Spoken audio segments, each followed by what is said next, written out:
Alet.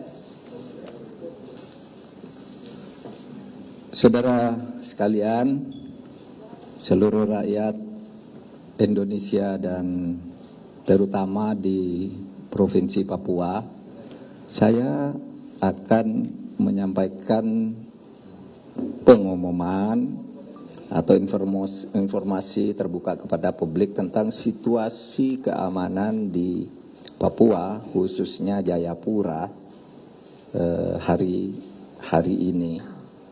Saya didampingi oleh Wakil Pimpinan KPK Pak Alex Marwoto, kemudian didampingi oleh Kepala PPATK Ivan Yustiavandana, dan pejabat-pejabat tinggi dari BEN, dari Polri, Intelkam Polri, dari BEN, Intelkam Polri, lalu BAES, TNI, dan para deputi. Begini, di Papua sekarang situasi agak memanas karena diberitakan akan ada demo besar-besaran besok, tanggal 20 September tahun 2022 dengan tema menyelamatkan atau Save Lukas NMB.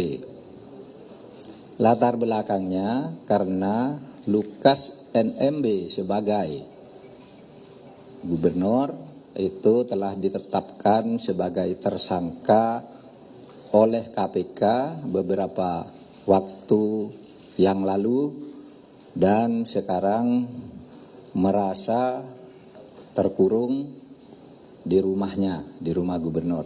Maka ingin saya sampaikan hal-hal sebagai berikut. 1. Kasus Lukas NMB bukan rekayasa politik. Tidak ada kaitannya dengan parpol atau pejabat tertentu, melainkan merupakan temuan dan fakta hukum.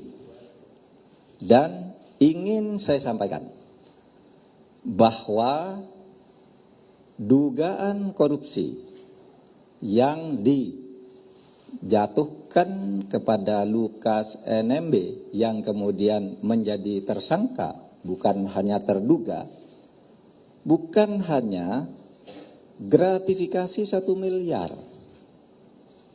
Nih catatannya, ada laporan dari PPATK tentang dugaan korupsi atau ketidakwajaran dari penyimpanan dan pengelolaan uang yang jumlahnya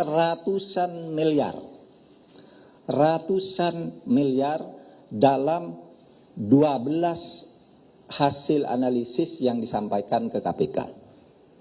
Yang kedua, saat ini saja ada blokir rekening atas rekening Lukas NMB per hari ini itu sebesar 71 miliar yang sudah diblokir. Jadi bukan 1 miliar. Yang ketiga, ada kasus-kasus lain yang sedang didalami tetapi terkait dengan kasus ini. Misalnya ratusan miliar dana operasional pimpinan, dana pengelolaan PON, kemudian juga adanya manajer pencucian uang yang dilakukan atau dimiliki oleh Lukas NMB. Selanjutnya, BPK selama ini tidak berhasil melakukan pemeriksaan karena selalu tidak bisa diperiksa. Sehingga BPK lebih banyak disclaimer atas kasus keuangan di Papua tersebut. Oleh sebab itu lalu bukti-bukti hukum mencari jalannya sendiri dan ditemukanlah kasus-kasus tersebut.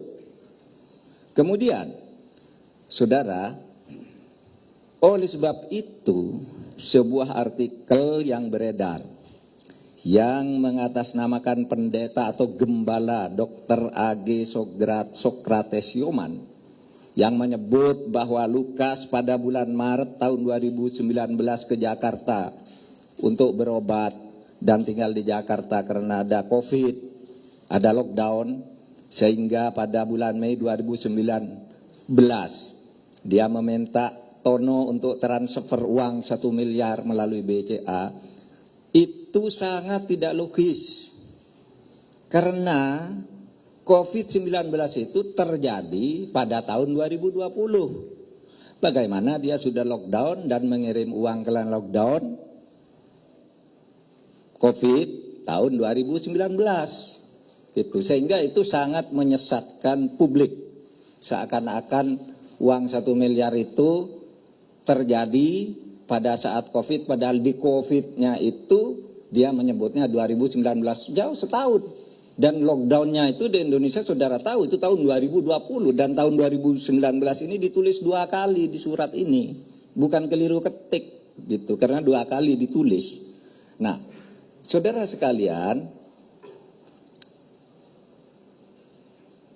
kasus Lukas NMB ini bukan baru terjadi sekarang menjelang situasi politik seperti ditulis oleh Romo tadi, situasi politik menjelang 2024 karena ada parpol dan sebagainya.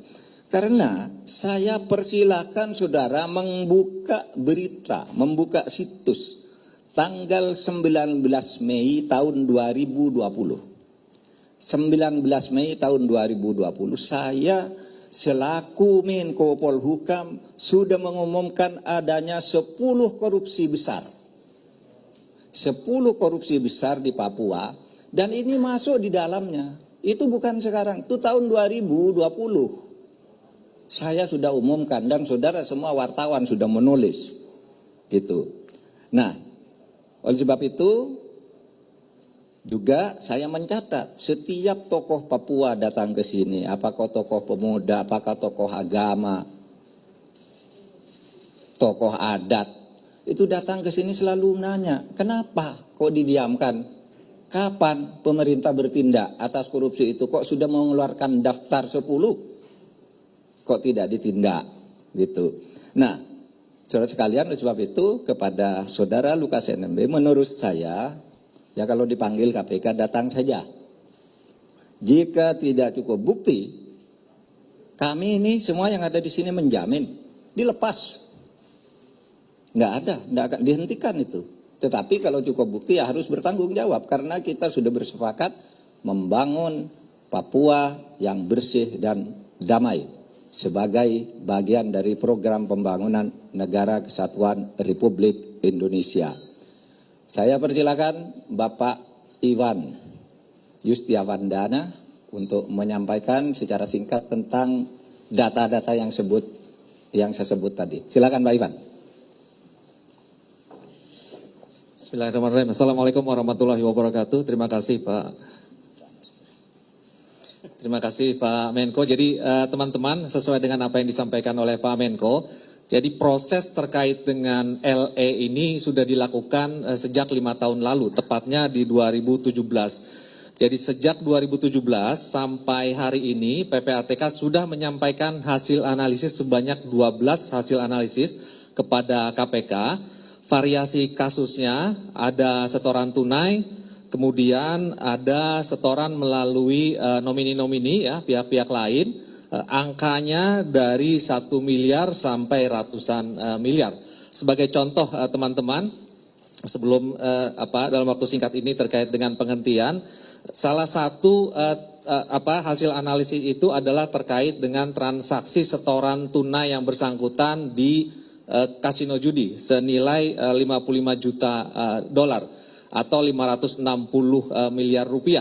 Itu setoran tunai dilakukan dalam periode tertentu. Bahkan ada dalam periode pendek setoran tunai itu dilakukan dalam nilai yang fantastis 5 juta dolar. Dan PPATK juga menemukan adanya pembelian perhiasan dari setoran tunai tadi sebesar pembelian jam tangan ya sebesar 55 ribu dolar. Itu 550 juta rupiah. Lalu kemudian PPATK juga mendapatkan informasi